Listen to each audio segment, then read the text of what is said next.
स्वागत दोस्तों, आगे के सामने मोदी हमारे चलेंगे। सबसे पहले सबसे बड़ी घटना को बताएंगे दोस्तों। केरल के चुनाव में प्रियंका गांधी सड़कों पर उतरकर कर रही है प्रचार। बताएंगे कहां कहां पर पर्चे बांटकर गारंटी योजना से जनता को अवगत करा रही है दोस्तों। इसी के साथ में चलेंगे एक और बड़ी अपडेट जहां पर भारतीय जनता पार्टी के मुख्यमंत्री की हालत खराब है दोस्तों, क्योंकि मामला दर्ज कर लिया गया है और सीधे सीबीआई को भेजा गया है जांच पड़ताल करने के लिए। बताएंगे 1270 करोड़ के घोटाले का है बड़ा मामला दोस्तों, जिसके लपेटे में आ रहे हैं बीजेपी के मुख्यमंत्री और मुख्य चुनाव आयुक्त के खिलाफ महाभियोग के मामले को लेकर ले लिया गया है बड़ा फैसला। बताएंगे क्या स्वीकार किया गया है प्रस्ताव या कर दिया गया है खंडन दोस्तों। और मुख्यमंत्री हिमंता बिस्वा शर्मा के नामांकन रद्द कराने को लेकर कांग्रेस पार्टी पहुंच गई है चुनाव आयोग। बताएंगे डिटेल में क्या है पूरा मामला। इसी के साथ में चलेंगे एक और बड़ी अपडेट की तरफ, जहां पर नए सर्वे के अंदर पश्चिम बंगाल में जोरदार तरीके के टक्कर को लेकर आ रही है बड़ी अपडेट दोस्तों। एक एक करके चलेंगे आज की सारी बड़ी अपडेट। लेकिन उससे पहले अगर आप भी मानते हैं कि 5 राज्यों के चुनाव के अंदर इंडिया गठबंधन पांचों के पांचों राज्यों के अंदर क्लीन स्वीप करने जा रही है, तो इस वीडियो को लाइक करके लाल बटन दबाकर चैनल को सब्सक्राइब करके बेल आइकन दबाकर कमेंट बॉक्स में अपनी राय जरूर लिखकर बताएगा। ज्यादा से ज्यादा वीडियो को शेयर कीजिएगा दोस्तों। चलते हैं सबसे पहले सबसे बड़ी ब्रेकिंग न्यूज अपडेट की तरफ, जहां पर कांग्रेस पार्टी की नेत्री प्रियंका गांधी केरल में ताबड़तोड़ प्रचार में लगी पड़ी है दोस्तों। ऐसे में प्रियंका गांधी केरल के वंदूर के अंदर एक दुकान में दिखाई दी, जहां पर दुकान में जाकर उन्होंने कांग्रेस पार्टी और यूडीएफ गठबंधन का जो गारंटी कार्ड है वो आम जनता को सौंपा है दोस्तों। इस गारंटी कार्ड के जरिए प्रियंका गांधी ने आम जनता से कहा कि ये गारंटी है, हम लोग आपको वादा करते हैं कि ये सारी बातें आपकी पूरी की जाएगी और इसमें महिलाओं के अकाउंट में 1500 रुपए दिए जाने के साथ साथ कर्नाटका की तरह कई बड़े वादे किए गए हैं दोस्तों। और कांग्रेस पार्टी की गारंटी कार्ड आम जनता तक पहुंचाने के लिए खुद प्रियंका गांधी मैदान में कूदी है। इसे कांग्रेस पार्टी और यूडीएफ गठबंधन के चुनावी प्रचार में जोरदार तरीके का परिवर्तन देखने को मिल रहा है दोस्तों। और कांग्रेस पार्टी का चुनावी प्रचार लगातार बढ़ता जा रहा है दोस्तों। ऐसे में अगर आप भी मानते हैं कि ये पूरी तरीके से प्रियंका गांधी के प्रचार में उतरने के बाद केरल का सिनेरियो बदलेगा और केरल के अंदर 100 का आंकड़ा पार करते हुए महागठबंधन यानी यूडीएफ गठबंधन रिकॉर्ड स्तर पर चुनाव जीतेगा और पूरे समीकरण इंडिया गठबंधन के पक्ष में नजर आ रहे हैं, तो अपनी राय जरूर लिखकर बताएगा दोस्तों। इसी के साथ में प्रियंका गांधी प्रचार के दौरान केरल में एक बड़ी बात कहती है, वो कहती है कि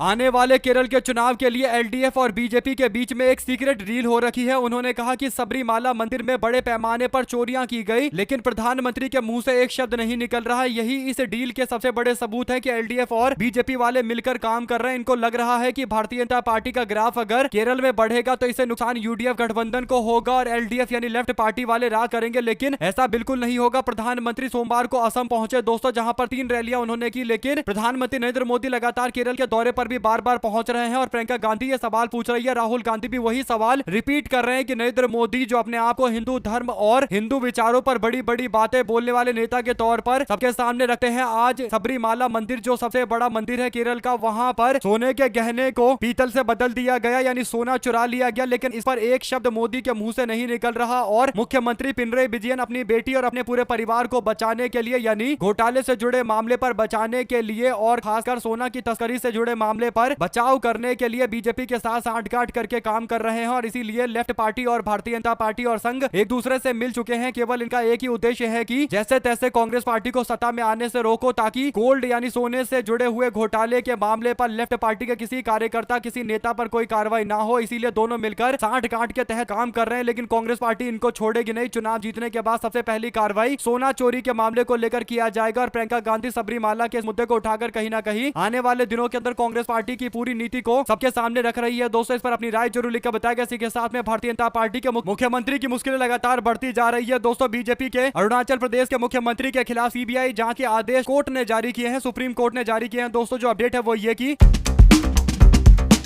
1270 करोड़ रुपए के घोटाले से जुड़े मामले को लेकर भारतीय जनता पार्टी के अरुणाचल प्रदेश के मुख्यमंत्री बुरी तरीके से फंस गए हैं दोस्तों। अरुणाचल प्रदेश के मुख्यमंत्री बीजेपी के मुख्यमंत्री सीएम पेमा खांडू परिवार से जुड़े लोगों को ठेका दिए जाने के मामले को लेकर सुप्रीम कोर्ट ने याचिका पर सुनवाई करते हुए अब सीबीआई से प्रारंभिक जांच शुरू करने के लिए बोल दिया गया है। सीबीआई को आदेश जारी करते हुए सुप्रीम कोर्ट ने कहा कि जांच पड़ताल करिए और 4 महीने के अंदर बताइए कि प्रारंभिक जांच में क्या कुछ निकलकर सामने आया है, क्योंकि आरोप लग रहे हैं 1270 करोड़ रुपए के घोटाले के और मुख्यमंत्री के परिवार के लोगों को सरकारी योजनाओं का सीधा सीधा लाभ पहुंचाया गया है। खासकर जो सरकारी टेंडर है वो मुख्यमंत्री को दिया गया है, मुख्यमंत्री के परिवार को दिया गया है, जिस कारण से आम जनता को भारी नुकसान हुआ है और इस नुकसान की भरपाई वे सब लोग करेंगे जो घोटाले में सीधे तौर पर शामिल है दोस्तों। कोर्ट को कुछ सबूत मिले जिस पर कोर्ट ने कहा कि जरूर इस पर संज्ञान लेना चाहिए और सीबीआई से जांच पड़ताल करने के लिए बोला गया है दोस्तों। आपको बता दें कि 2015 से लेकर 2025 के बीच में सरकारी ठेकों, वर्क ऑर्डर और क्रियान्वयन से जुड़े कई मामले को लेकर भारतीय जनता पार्टी के अरुणाचल प्रदेश के मुख्यमंत्री और उनकी सरकार के खिलाफ जांच पड़ताल के आदेश जारी किए गए हैं। दोस्तों सीबीआई इस समय सीमा के बाहर के लेन देन को भी देख रही है और खासकर ये समझने के लिए भी असली लाभार्थी कौन है। जांच पड़ताल के आदेश दिए गए हैं और पैसा किस तरीके से गया है, किसके अकाउंट में गया है, किन किन लोगों को मिला है और किस आधार पर मिला है। यानी खुला टेंडर प्रक्रिया अपनाया जाना चाहिए था, लेकिन ओपन टेंडर की प्रक्रिया नहीं अपनाई गई और अपने हिसाब से फैसले लिए गए और कुछ लोगों तक ये फायदा पहुंचाया गया। कुल मिलाकर दोस्तों एक बहुत बड़ी साजिश का पूरा मामला है, जिस पर कहीं ना कहीं कोर्ट ने संज्ञान लेते हुए अब मुख्यमंत्री की मुश्किलें बढ़ा दी है। अगर आप भी मानते हैं कि भाजपा के अरुणाचल प्रदेश के मुख्यमंत्री की मुश्किलें इतनी जल्दी थमने वाली नहीं है और ये मामला काफी ज्यादा आगे बढ़ेगा, तो अपनी राय जरूर लिख के बताएगा। दोस्तों ज्यादा से ज्यादा वीडियो को शेयर कीजिएगा। साथ साथ चलते हैं एक और बड़ी खबर की तरफ, जहां पर मुख्य चुनाव आयुक्त के खिलाफ महाभियोग का प्रस्ताव खारिज कर दिया गया है। पद से हटाए जाने को लेकर 193 सांसदों ने सिग्नेचर किया था। दोस्तों जो बड़ी अपडेट है वो ये की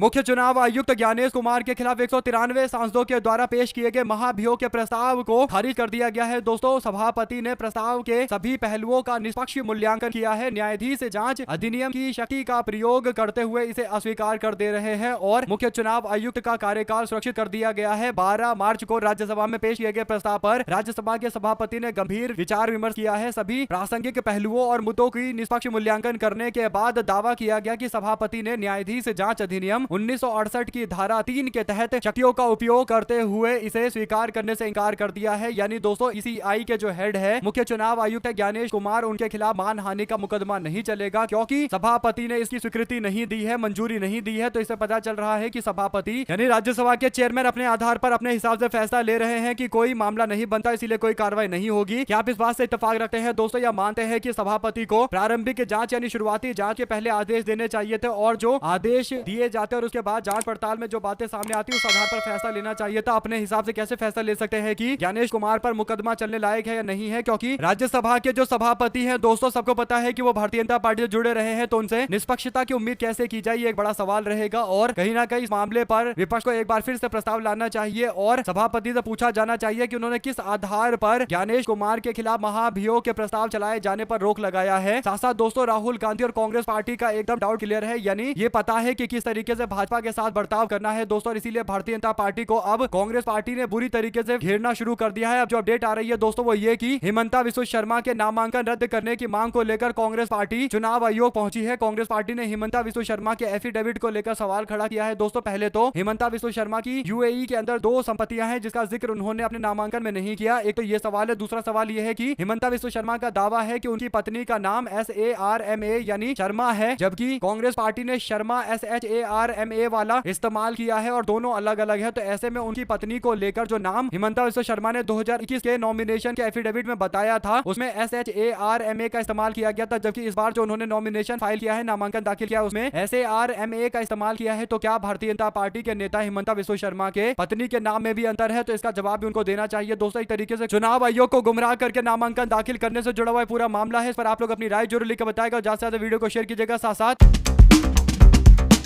क्या पश्चिम बंगाल के अंदर वाकई कांटे की टक्कर चल रही है या फिर लोगों को गुमराह करने के लिए ओपिनियन पोल के आंकड़े जारी किए जा रहे हैं? दोस्तों अभी लेटेस्ट ओपिनियन पोल में दावा किया गया है कि पश्चिम बंगाल के विधानसभा चुनाव को लेकर जो आंकड़े हैं वो ये कि भारतीय जनता पार्टी 130-150 पर आकर निपट रही है, जबकि टीएमसी को 140-160 सीटें और अदर्स को 8 से 16 सीटें मिल रही है। इन आंकड़ों के हिसाब से मैट्रिज ओपिनियन पोल दावा करता है कि इस बार कांटे की टक्कर दोनों पार्टियों के बीच में चल रही है। दोस्तों हालांकि तमाम सर्वे पिछली बार भी बुरी तरीके से फेल हुए थे, जिसमें भारतीय जनता पार्टी को जीता हुआ दिखाया जा रहा था और एक बार फिर से अब बीजेपी के पक्ष में तृणमूल कांग्रेस के खिलाफ माहौल बनाने की कोशिश पश्चिम बंगाल में की जा रही है। इसे पता चल रहा है कि फिर से तृणमूल कांग्रेस को हारता हुआ दिखाने की कोशिश की जा रही है और इसका एकदम नेगेटिव असर पड़ेगा दोस्तों, क्योंकि मुस्लिम समाज के लोग जो AIMIM के साथ में जाने की सोच रहे होंगे या फिर यूं कहिए कि AIMIM और हुमायूं कबीर के गठबंधन की तरफ जाने का फैसला ले रहे होंगे और लेफ्ट पार्टी और ISF के साथ मिलकर राज्य के अंदर चुनाव जीतना चाह रहे होंगे, वो मुस्लिम समाज के लोग भी बड़ी संख्या में वापस से तृणमूल कांग्रेस में लौटेंगे, क्योंकि उनको पता चल जाएगा कि अगर भाजपा जीत गई तो स्थिति और खराब हो जाएगी। इसीलिए बेहतर ये होगा कि मुस्लिम समाज के लोग इकट्ठा होकर बीजेपी के खिलाफ वोट करें और जैसे 2021 के चुनाव में हुआ था दोस्तों उसी तरीके का आफ्टर इफेक्ट देखने को मिलेगा। ऐसे में तमाम कोशिशें की जा रही है जिसे भारतीय जनता पार्टी के समर्थकों का उत्साह बढ़ाने का प्रयास किया जा रहा है, लेकिन दूसरी ओर इसका अलग तरीके का असर देखने को मिलेगा। अगर आप भी मानते हैं कि अच्छी बात है कि सर्वे के अंदर बीजेपी को जीता हुआ दिखाया जा रहा है, कम से कम मुस्लिम समाज के लोग एक बार फिर से एकजुट होकर तृणमूल कांग्रेस को जिताने की कोशिश करेंगे और मुस्लिम समाज के वोट इकट्ठा होने का मतलब बंगाल में कोई और दूसरा समीकरण चलेगा ही नहीं दोस्तों। जहां मुस्लिम समाज के लोग इकट्ठा होकर जाएंगे वही पार्टी चुनाव जीतेगी और तृणमूल कांग्रेस को जिताने के लिए अगर कोई एक समुदाय सबसे बड़ा असर रखता है और सबसे बड़ा कारण है दोस्तों, तो मुस्लिम समाज के लोग हैं। और एक बार फिर से मुस्लिम समाज के मतदाता एकजुट होते हुए तृणमूल कांग्रेस के साथ आते हुए दिखाई देंगे। साथ साथ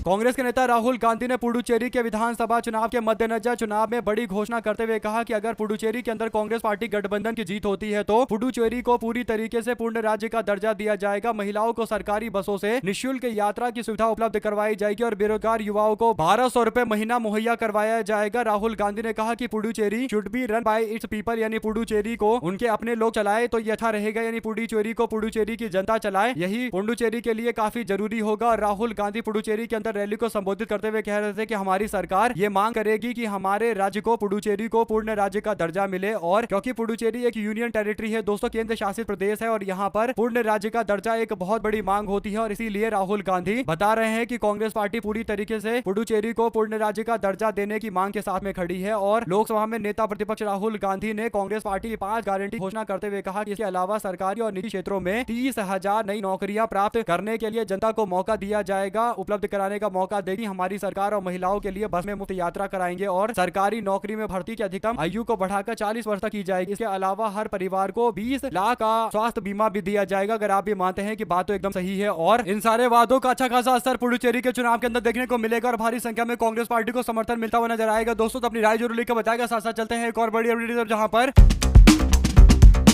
उत्तर प्रदेश के अंदर दलित समाज के वोटों को डिवाइड करने के लिए एक नए तरीके की रणनीतियों पर काम कर रही है भारतीय जनता पार्टी दोस्तों। यानी बिहार की जो पार्टियां हैं जो खासकर दलित समाज के लोगों को अपने साथ में जोड़ने की कोशिश करती है, खासकर बिहार में दलित समाज के लोगों के वोट इकट्ठा करती है दोस्तों, उनको धीरे धीरे करके उत्तर प्रदेश के अंदर चुनाव लड़ाने की चल रही है बड़ी तैयारी। अब जो अपडेट है वो ये कि 2027 के उत्तर प्रदेश के विधानसभा चुनाव के मद्देनजर एनडीए गठबंधन में शामिल चिराग पासवान की पार्टी लोक जनशक्ति पार्टी रामविलास पासवान ने उत्तर प्रदेश के अंदर विधानसभा चुनाव लड़ने का ऐलान किया है। 403 के 403 विधानसभा सीट पर अकेले दम पर चुनाव लड़ने का ऐलान कर दिया गया है दोस्तों। पूर्वी उत्तर प्रदेश के प्रदेश अध्यक्ष राजीव पासवान ने कहा कि केंद्र में उनकी पार्टी का गठबंधन बीजेपी से है, लेकिन प्रदेश में कोई गठबंधन नहीं होगा। उन्होंने कहा कि लोक जनशक्ति पार्टी यानी एलजेपी रामविलास पासवान की पार्टी उत्तर प्रदेश के अंदर यूपी फर्स्ट और यूपी वाले फर्स्ट के मिशन को लेकर विधानसभा के चुनाव लड़ने की तैयारी कर रही है। ऐसे में दोस्तों पासवान समाज के वोटों को विभाजित करने की एक रणनीति पर बीजेपी के द्वारा कदम उठाया जा रहा है। ये बात लगभग तय दिखाई दे रही है, क्योंकि पिछली बार जब भारतीय जनता पार्टी अयोध्या के अंदर चुनावी मैदान में लोकसभा का चुनाव लड़ने के लिए उतरी दोस्तों, तो पासवान समाज के लोगों ने अवधेश पासवान को वोट देकर उनको जितवा दिया और अवधेश प्रसाद चुनाव जीते। तो ये एक बहुत बड़े मैसेज के तौर पर गया कि भारतीय जनता पार्टी के हिंदुत्व के कार्ड के सामने सामाजिक न्याय का कार्ड चल गया, यानी दलित समाज के लोगों ने एकजुटता के साथ बीजेपी के धर्म की राजनीति को पूरी तरीके से खत्म कर दिया दोस्तों। इसके बाद भारतीय जनता पार्टी को समझ में आ गया कि पासवान वोटर कई इलाकों के अंदर बीजेपी के खिलाफ खड़े हैं और समाजवादी पार्टी और कांग्रेस पार्टी का गठबंधन एक विकल्प के तौर पर पासवान समाज के सामने नजर आता है। तो फिर पासवान समाज के लोग वोट भी एकजुट होकर दे देते हैं और बीजेपी के खिलाफ उत्तर प्रदेश के अंदर खड़े रहते हैं दोस्तों। इसीलिए उत्तर प्रदेश के पासवान समाज बीजेपी को वोट नहीं करते और यही बड़ा कारण है कि अब लोक जनशक्ति पार्टी के माध्यम से वोटों को विभाजित करने की कोशिश की जा रही है। यानी जो वोट समाजवादी पार्टी के खाते में जा सकता था, उन मतदाताओं के लिए एक विकल्प के तौर पर एलजेपी पार्टी को सामने रखा जा रहा है। और अगर वोट समाजवादी पार्टी की जगह एलजेपी पार्टी यानी चिराग पासवान की पार्टी में चला जाएगा तो इससे फायदा भारतीय जनता पार्टी का होने वाला है। यानी हर सीट पर 5,000 10,000 वोट अगर एलजेपी पार्टी काट लेगी, खासकर पूर्वी उत्तर प्रदेश के अंदर पासवान समाज के, तो बीजेपी के लिए स्थिति और ज्यादा आसान हो जाएगी चुनाव में जीतने की। अगर आप भी मानते हैं कि ये बहुत बड़ी एक राजनीतिक और एक रणनीतिक तैयारियों के तौर पर की जा रही कोशिश है जिस पर पासवान समाज के लोगों का ध्यान जरूर जाएगा दोस्तों, तो अपनी राय जरूर लिखकर बताएगा। साथ साथ चलते हैं एक और अपडेट की तरफ, जिसमें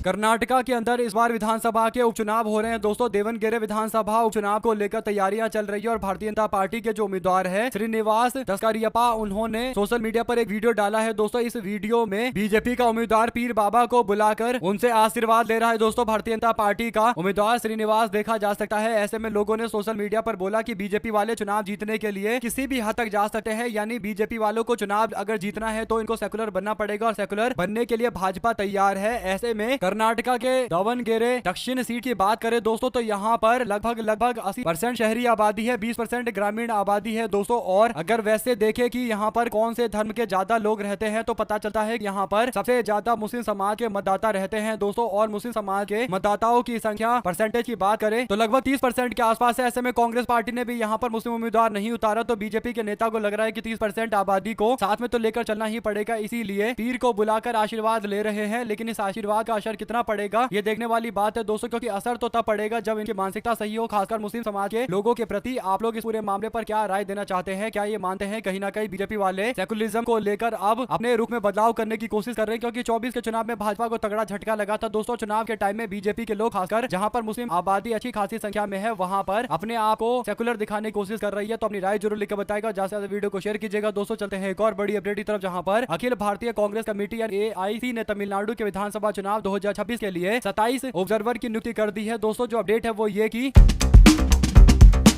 कांग्रेस पार्टी ने पूरी लिस्ट जारी की है दोस्तों। इस लिस्ट में AICC के ऑब्जर्वर की सूची में MM पल्लम राजू और प्रणीति, सुशील कुमार शिंदे और यशोमती ठाकुर के साथ साथ वर्षा एकनाथ गायकवाड़ और नीरज डांगी और अनिल यादव, देवेंद्र यादव, KH मुनियप्पा और DK सुरेश और मधु यची गौड़ के साथ साथ रामलिंग रेड्डी और रांडे का नाम शामिल है दोस्तों। इसके अलावा MD सुधाकर, संतोष और लक्ष्मी हेबलकर का भी नाम है। इसमें ज्यादातर जो नाम आप देखेंगे वो कर्नाटका से जुड़े हुए हैं और ये अच्छी बात है, क्योंकि कर्नाटका तमिलनाडु पड़ोसी वाले राज्य है दोस्तों। दक्षिण राजनीति को दक्षिण के नेता बहुत अच्छे तरीके से जानते हैं और इसीलिए दक्षिण के नेताओं को ही तमिलनाडु में काम पर लगाया जा रहा है, ऑब्जर्वर बनाकर भेजा गया है। हर विधानसभा का एक ऑब्जर्वर है जो बताएगा कि उनके विधानसभा क्षेत्र के अंदर पार्टी की क्या स्थिति है, पार्टी चुनाव जीतने की स्थिति में है या पार्टी का कैंपेन डिरेल हो रखा है। जो भी अपडेट आती रहेगी दोस्तों वो आगे पहुंचाया जाएगा और उसके बाद कांग्रेस पार्टी आला कमान इस पर कदम उठाएगी। यानी पूरी तरीके से एक न्यूट्रल पॉइंट ऑफ व्यू से कांग्रेस पार्टी हर विधानसभा की रिपोर्ट तैयार करना चाहती है और इसीलिए ऑब्जर्वर भेजे जा रहे हैं। ऑब्जर्वर भेजने जो कांग्रेस पार्टी की परंपरा है दोस्तों, अभी हाल फिलहाल के अंदर तैयार हुई है, शुरू हुई है और कांग्रेस पार्टी अपने आप को नए मॉडर्न राजनीतिक तरीकों से कहीं ना कहीं ढाल रही है और आने वाले दिनों के अंदर इसमें कई और बड़े बदलाव देखने को मिल सकते हैं। आप लोग क्या कहना चाहते हैं ऑब्जर्वर नियुक्त किए जाने के कांग्रेस के फैसले पर, या आप लोग की कोई और राय है जो भी आपको लगता है दोस्तों लिखकर जरूर बताएगा। ज्यादा से ज्यादा वीडियो को शेयर कीजिएगा। साथ साथ चलते हैं एक और बिग न्यूज अपडेट की तरफ दोस्तों, जिसमें हिमंता बिस्वा शर्मा पर कांग्रेस के नेता मल्लिकार्जुन खड़गे ने फिर से निशाना साधा। मल्लिकार्जुन खड़गे कहते हैं कि